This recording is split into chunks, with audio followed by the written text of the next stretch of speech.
नमस्कार, आप सभी का स्वागत है। प्रत्येक हिंदू घर में मंदिर अवश्य ही बनाया जाता है और उस मंदिर में हम विविध प्रकार की देवी देवताओं की मूर्तियों को रखते हैं और उनकी पूजा करते हैं। किंतु कई बार मूर्तियों की स्थापना करते समय हम शास्त्रों के नियमों का पालन करना भूल जाते हैं। श्री कृष्ण के अनुसार पूजा घर में स्थापित की जाने वाली मूर्तियों को सदैव ही शास्त्रों में बताए गए नियमों के आधार पर ही होना चाहिए। कुछ मूर्तियां मोक्ष प्रदान करने वाली होती है तो वही कुछ पाताल भेजने वाली भी होती है। कुछ मूर्तियां श्री अर्थात लक्ष्मी प्रदान करती है तो कुछ मूर्तियां घर में क्लेश और दरिद्रता का कारक होती है। घर में मूर्तियां रखने से पूर्व शास्त्रों में बताए गए नियमों का पालन अवश्य करना चाहिए। आज हम जानेंगे हमें पूजा घर में किस प्रकार की मूर्तियों को नहीं रखना चाहिए, कौन सी मूर्तियां अशुभ फल प्रदान करती है और कौन सी मूर्तियां शुभ फल देने वाली होती है। साथ ही जानेंगे वास्तुशास्त्र के अनुसार पूजा घर कैसा होना चाहिए, पूजा घर की सही दिशा कौन सी है और पूजा घर में पूजा करते समय कौन से महत्वपूर्ण नियमों का पालन करना चाहिए। श्री कृष्ण के अनुसार घर में नियमित रूप से पूजा पाठ करने से घर में खुशहाली आती है और घर की सारी नकारात्मकता भी दूर हो जाती है। लेकिन यह तभी संभव होता है जब हमारे घर में रखा हुआ मंदिर वास्तुशास्त्र के अनुसार सही दिशा में और सही तरीके से रखा गया हो। यदि मंदिर की दशा और दिशा गलत हो तो हमारे जीवन और घर परिवार पर इसका विपरीत परिणाम पड़ता है। तो आइए जान लेते हैं भगवान श्री कृष्ण के अनुसार घर का मंदिर कैसा होना चाहिए और मंदिर में कौन सी मूर्तियों को रखना शुभ और अशुभ होता है।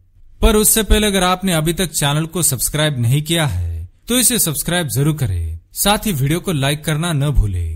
सबसे पहली बात, हमारे घर में मंदिर एक बहुत ही पवित्र स्थान होता है।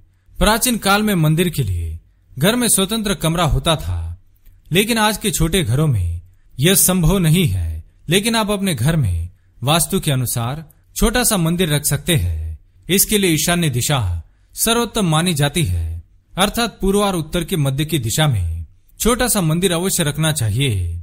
दूसरी बात, मंदिर में केवल देवी देवताओं की तस्वीर रखनी चाहिए। किसी अन्य जीवित साधु संत या अपने मृत परिजनों की तस्वीरें भूल से भी लगानी नहीं चाहिए। ऐसा करना अशुभ माना जाता है। शास्त्रों में कहा गया है, अपि श्रेयस्करम नरनाम देव बिंबम लक्षणम स लक्षणम मर्त्य बिंबम नहीं श्रेयस्करम सदा। अर्थात देवी देवताओं की मूर्तियों को शास्त्रों के नियमों का पालन न करते हुए भी घर में रखा जाए तो वह कल्याणकारी और शुभ परिणाम देती है। किंतु साधु संत अथवा किसी अन्य बाबा या मृत मनुष्य की प्रतिमा चाहे कितने ही शुभ लक्षणों वाली एवं दिव्य चिन्हों से युक्त क्यों न हो, वह किसी भी प्रकार का फल प्रदान नहीं करती है। आजकल लोग कई बाबा और साधु संतों की मूर्तियों को देवी देवताओं से ऊपर रखते हैं। ऐसा करना बिल्कुल भी शुभ नहीं होता है। इनकी मूर्तियों की पूजा करने से मनुष्य को कोई फल प्राप्त नहीं होता है। तीसरी बात, किसी भी एक देवी देवता की एक से अधिक मूर्तियां कभी नहीं रखनी चाहिए और एक दूसरे की तरफ पीठ करके भी मूर्तियों को नहीं रखना चाहिए। चौथी बात, भगवान की मूर्तियों को हमेशा विराजमान अवस्था में ही रखना चाहिए। कभी भी खड़ी हुई स्थिति में मूर्तियों को ना रखे। शास्त्रों में कहा गया है, सात्वी की राजसी देव प्रतिमा तामसी त्रिधा विष्णुवादिनाम चया यत्र योग्या पूजा तु तादृशी। अर्थात अलग अलग स्थानों पर सात्विक, तामसिक और राजसिक गुणों वाली देवताओं की मूर्तियां स्थापन करने का नियम है।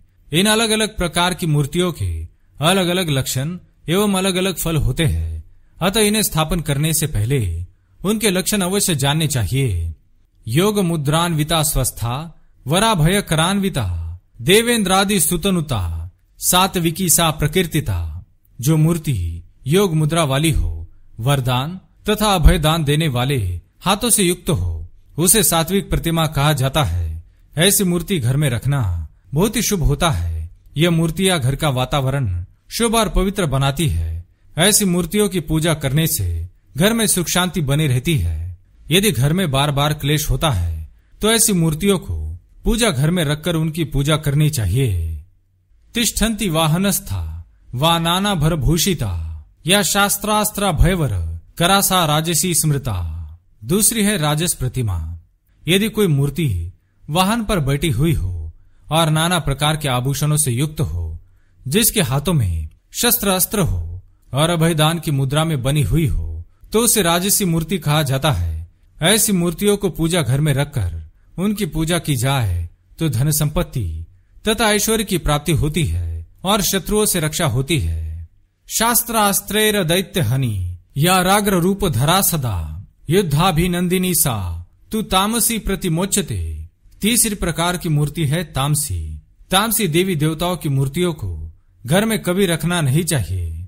जो मूर्ति शस्त्र अस्त्रों से दैत्यों को मारने वाली हो, उग्र रूप धारण की हुई हो, सदा युद्ध के लिए तैयार रूप में होती हो, उन्हें तामसी मूर्ति कहा जाता है। ऐसी मूर्तियां मन में भय उत्पन्न करती है। इन मूर्तियों को विशिष्ट स्थान पर मंदिर बनाकर रखा जाता है। इन्हें घर पर रखना अनुचित माना गया है। इनकी पूजा करने की विधि भी बहुत ही कठिन होती है, इसलिए तामसी प्रतिमाएं घर पर भूल से भी ना रखे। तो इस प्रकार से हमारे शास्त्रों में पूजा घर में रखी जाने वाली मूर्तियों के संबंध में महत्वपूर्ण नियम बताए हैं। उम्मीद है आपको ये जानकारी अच्छी लगी होगी। हमें कमेंट करके अवश्य बताएं। वीडियो पसंद आए तो लाइक जरूर करें। कमेंट में जय श्री कृष्ण अवश्य लिखे। साथ ही चैनल को सब्सक्राइब करना न भूले। आप सभी का धन्यवाद।